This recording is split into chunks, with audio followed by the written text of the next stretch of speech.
104.7 Sindo Trijaya FM Surabaya, informasi dan lagu enak. Berusaha Sindo Trijaya, Roadshow Lensa Surabaya. Untuk kali ini ada di Jejak Pecinan atau saat ini ada di Jalan Serompetan 58 Surabaya. Nah, untuk membahas sejarah jejak pecinan di Surabaya seperti apa, ada rekan saya Wina Alifa yang ada di sana dan akan memandu Roadshow Lensa Surabaya. Anda juga bisa berinteraktif melalui 031 596 1047 dan SMS atau WhatsApp-nya di 0811 33 10 47. Saya menuju ke Jalan Serompetan 58 Surabaya. Wina, selamat siang. Selamat siang, selamat sore. Udah masuk sore ini. Sudah mulai sore ya. Gimana di ini Serompetan 58 Surabaya? Ya, di sini luar biasa. Saya sangat suka sekali tempatnya. Saya merasa seperti berada di negeri Tiongkok. Padahal ini hanya di Jalan Serompetan nomor 58. Tepatnya di Huichoka. Kita sekarang berada di sini, Yohan. Baiklah, kalau itu selengkapnya bagaimana sih, kita juga pengen atau penasaran ya untuk mengetahui secara persisnya pembahasan sejarah jejak pecinan di Surabaya. Ya. Silakan. Baik, terima kasih Yohan. Selamat sore profesional Sindo Trijaya. Kita bertemu kembali di program Lensa Surabaya. Dan sore hari ini kita akan mengupas tentang jejak pecinan atau sejarah kampung Cina. Bahasa gampangnya seperti itu ya, bahasa sehari-harinya. Saya Wina Alifa, sekarang ini sudah bersama narasumber di Huichoka di Jalan Serompetan nomor 58 Surabaya.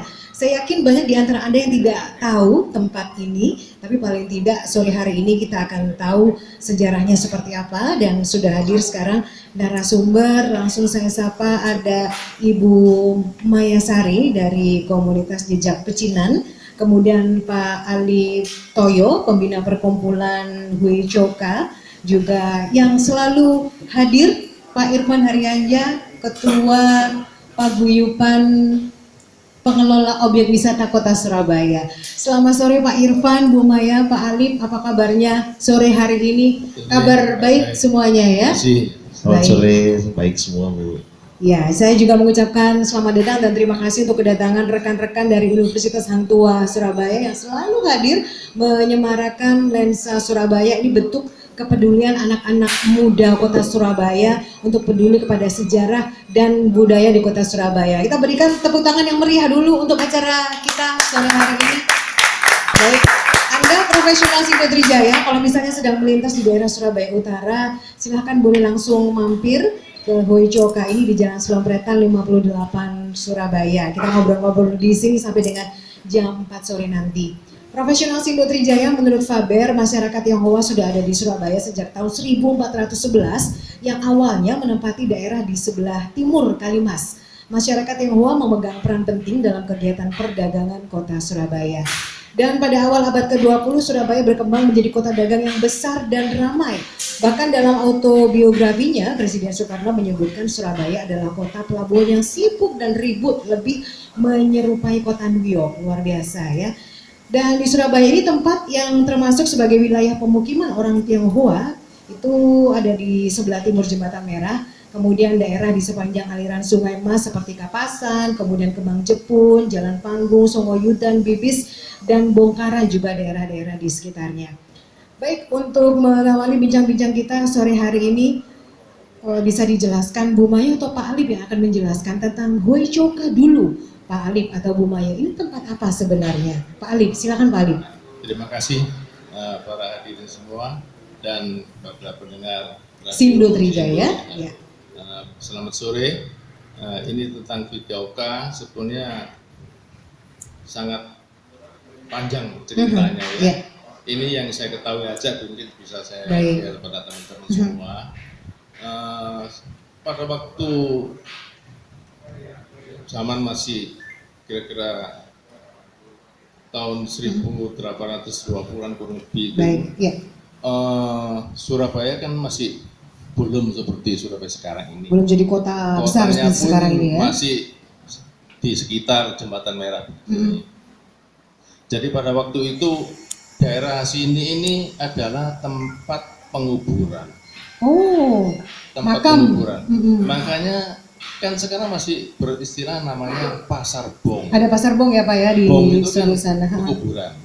Jadi kita kalau sekarang mungkin masuk ke belakangnya toko-toko yang sebelah Ya. barat, itu sudah tidak terlihat apa-apa. Tapi kalau tahun 1950 kita kalau masuk ke dalam situ, itu adalah pekuburan. Ya. Pekuburan orang Tionghoa. Dengan perkembangan kota, akhirnya hilang semua sudah itu. Nah, tentang kantor Widauka ini, pada waktu zamannya dulu itu adalah satu tempat gubuk yang mana dengan sesuatu hari kalau Cengbing, karena Cengbing selalu kan hujan. Ya, Cengbing itu adalah satu hari tanggal 5 April ya. adalah hari untuk memperingati nenek moyang kami yang sudah meninggal. Baik, ya. Jadi nyekar lah. Nyekar orang Jawa, ya. Jadi pada hari-hari itu biasanya itu pasti hujan rintik-rintik.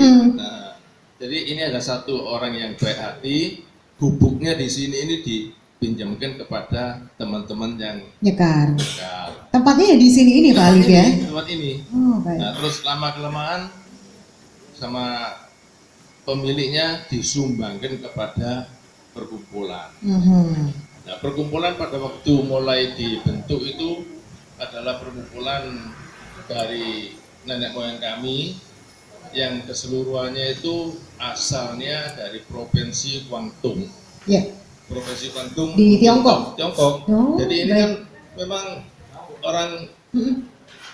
orang Tiongkok semua. Iya, iya. Pada waktu itu juga masih warga negara Tiongkok semua.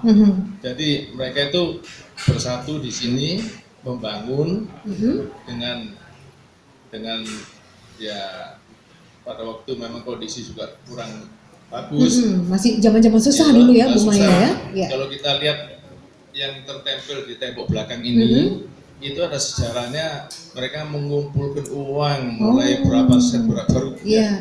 Waktu itu sampai melewati 4 atau 5 dinasti. Baik, Karena baik. mereka nyatat itu dengan penanggalan Tiongkok yang lama. Dihitung dari awal sampai selesai itu 40 tahun lebih. Untuk membangun tempat Untuk ini. membangun tempat ini. Wah, tidak heran Jadi, profesional Sindo Trijaya kalau tempatnya sekarang sangat megah walaupun umurnya sudah kurang lebih hampir 196 tahun. Nah, hampir 200 tahun.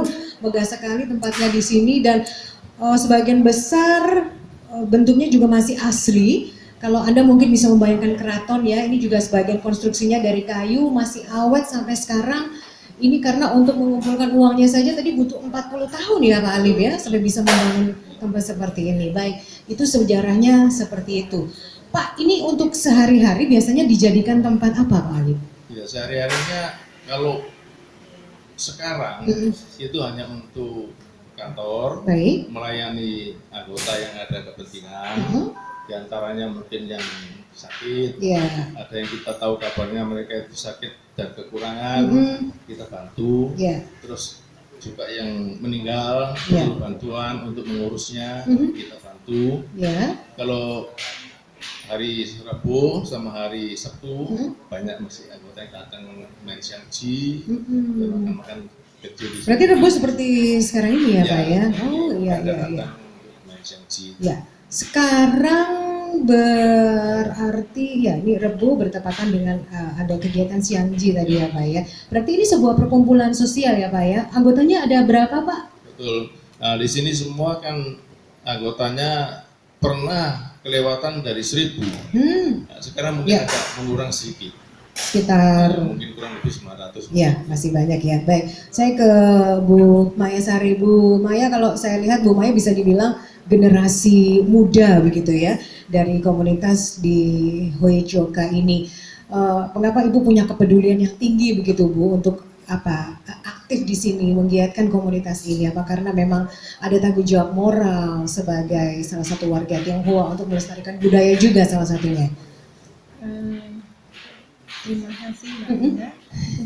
Kalau saya sih memang dulu membuat jejak pecinan itu karena berawal dari rasa ingin tahu saya gitu. Karena ada di keluarga saya sendiri itu masih banyak melakukan tradisi yang berhubungan sama event-event penting dalam kehidupan orang Tionghoa. Ya. Seperti misalnya yang tadi dibilang sama Pak Litoyo itu ada tradisi Cingpe, terus Imlek, gitu, sama Ronde. Nah, ketika mereka melakukan tradisi itu, keluarga saya melakukan itu, saya sering tanya gitu, ini maksudnya apa ya? Kok kita melakukan ini? Ini kenapa harus berwarna begini ya? Pokoknya saya jadi ada rasa sekali, ingin gitu. tahu yang besar ya. Baik. Tapi jawaban-jawaban yang saya terima itu tidak terlalu memuaskan saya gitu. Jadi akhirnya saya mencoba untuk bertanya-tanya pada orang lain, termasuk salah satunya juga Pak Alip ini. Baik, ya.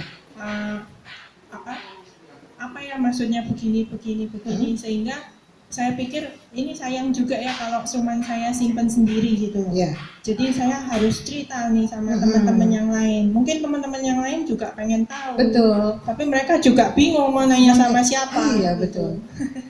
Ya itu sih asal mulanya jejak pecinan, Mbak. Cuman salah satu Wecoka ini memang salah satu tempat yang kami kunjungi gitu. Cuman masih ada banyak tempat lain yang biasanya kami kunjungi ketika kita berwisata budaya di jejak pecinan. Baik. Bisa dijelaskan Bu Maya, saya yakin di awal perbincangan kita ini sudah mulai banyak yang penasaran. Kalau saya ingin lebih mengenal budaya Tionghoa di Surabaya, itu saya harus kemana saja sih spot-spotnya, tempat-tempatnya yang saya harus kunjungi itu di mana saja misalnya? Kebanyakan memang di daerah utara sini ya Mbak ya. Cuman memang agak susah kalau kita mau datang langsung ujuk-ujuk, langsung nongol gitu. Karena kebanyakan itu tidak terbuka untuk umum. Oh begitu. Gitu. Itu karena apa? Mungkin karena kesakralan tempatnya atau? Enggak, kebanyakan kan bukan tidak dikelola seperti Wecoka ini, perkumpulan yang memang ada kepengurusannya. Ada juga yang tempat pribadi atau mungkin tempat tertutup yang mungkin milik keluarga atau milik pribadi gitu. Jadi peruntukannya memang bukan sebagai objek wisata, belum ke situ ya Bu Maya ya. Gitu. Jadi memang perlu izin khusus untuk bisa datang. Bisa disebutkan tempat-tempatnya Bu Maya? Saya yakin semakin banyak tahu semakin banyak yang tertarik. Saya pengen dong misalnya ke Rumah Abu begitu ya, atau ke salah satu kelenteng tertua di kota Surabaya. Nama-namanya apa saja Bu? Ya, salah satunya mungkin yang terdekat di sini Kelenteng Hoang Kiong. Itu di Jalan Coklat sini. Terus ada juga mungkin kalau Pasar Bong itu kita bisa kunjungi juga kan sebetulnya. Terus di Rumah Sembayang di daerah Jalan Karet. Itu ada beberapa rumah sembayang di sana. Itu yang Rumah Abu itu ya Bu Maya? Ya, Rumah Abu. Ya. Itu. Terus ada perkumpulan di sini, terus ada beberapa perkumpulan di daerah Jalan Bongkaran, juga ada kelenteng di Dukung, di Kapasan, gitu. Nah sebetulnya memang kalau kita membaca dari sejarah, pecinan waktu zaman Belanda itu kan memang hanya di daerah sini saja kan. Dibatasi oleh kembang jepun yang memisahkan dengan kampung Arab. Gitu.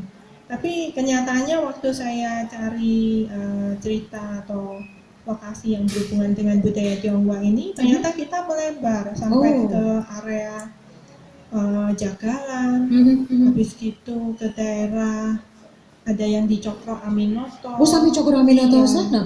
Jadi kalau kita ditanya pecinan itu di mana? Mungkin kalau yang lama memang daerah di sini Surabaya gitu. Utara ya. Dan Wecoka ini mungkin bisa dibilang tepat di tengah-tengah di jantung gitu. kota.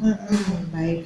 Ya nanti kita lanjutkan obrolan kita profesional Sindo Trijaya. Tapi sebelum break saya ke Pak Irfan dulu. Pak ini kita rasanya senang sekali ya bisa hadir di sini ya. Gak setiap hari kita bisa menemukan tempat dengan sentuhan Tionghoa yang sangat kental seperti di Wecoka ini. Kalau Pak Irfan sendiri apa Pak yang dirasakan sore hari ini? Nanti teman-teman yang hadir juga bisa gitu ya. Saya yakin banyak yang wow ternyata di Jalan Selompretan ada Wecoka seperti ini. Kalau Pak Irfan bagaimana Pak? Baik, terima kasih Pak Arif ya. Pak Alip. Pak Alip, Bu Dan Maya. Bu Maya. Saya begitu masuk sini tadi terkagum-kagum. Kagum ya. Begitu dengar dari Pak Alip tadi itu 1820. Wah, ini sesuatu. Ini luar biasa. Dan saya lihat atas dan bawah ini sesuatu ini, dan memang saya sudah 27 tahun di Surabaya ini baru kali ini menginjak. Pak Irfan tidak malu-malu untuk mengakuinya ya. Iya. Ini juga baru kali ini Pak datang. Jadi ini mungkin Bu Maya, tempat ini Pak Alim ya, ini memang masyarakat Surabaya mungkin masih banyak yang belum paham tahu. Dan ini sesuatu ini bagi kita, hari ini kita bisa talkshow di sini lewat Sindo, ini luar biasa. Mendapat kehormatan ya Pak Mendapat Irfan ya. kehormatan. Betul. Saya pikir ini salah satu kekayaan budaya di Kota Surabaya, karena ini 1820 itu abad 19. 1820 kan? Iya, berarti masuk abad 19 Iya. Pak. Itu setelah Malawi kan yang dekat ya. Ya, setelah Malawi. Jadi saya pikir ini perlu kita kembangkan. Kalau Jakarta punya kota tua, ternyata di sini juga Ada juga. ada juga. Itu tadi yang disampaikan oleh Bu Maya tadi, itu ada jalan karet, ada jalan apa tadi? Bongkaran. Dan itu punya situs-situs tersendiri yang perlu jejak pecinan itu kita kembangkan. Baik. Sangat kita generasi muda saya kira perlu untuk mengetahui, jangan lupa kita dengan sejarah. Negara yang besar adalah negara yang pasti ingat dengan sejarahnya. Baik. Pasti punya sejarah ini yang sangat luar biasa. Saya kira ini kayunya juga, jangan-jangan kayunya ini dari Tiongkok juga Pak. Bisa jadi kan? Dan semua masih terlihat terawat, Terawat dan bentuk aslinya ya Pak Irfan ya. aslinya dan khasnya ini dan kebersihannya terjaga. Betul. Saya salut Setuju. dengan Bu Maya dengan Pak Alif Pak Halim dan juga semua di sini, pengurusnya. segenap pengurusnya. Ternyata budaya kita ini perlu kita lestarikan dengan baik. Ya. Saya terima kasih Bu Maya, ini harus kita kembangkan Baik. dan kita publish terus ini. Ya, Pak Irfan, nanti kita lanjutkan ya. Rekan-rekan yang sudah tidak sabar untuk nanti ingin bertanya begitu ya, memuaskan rasa ingin tahunya, boleh juga untuk profesional Sindo Trijaya yang langsung menelpon atau mengirimkan WhatsApp dan SMS bisa langsung Anda kirimkan. Tapi sekarang break dulu, kembali ke Yohan. Ya, baik, terima kasih Bina.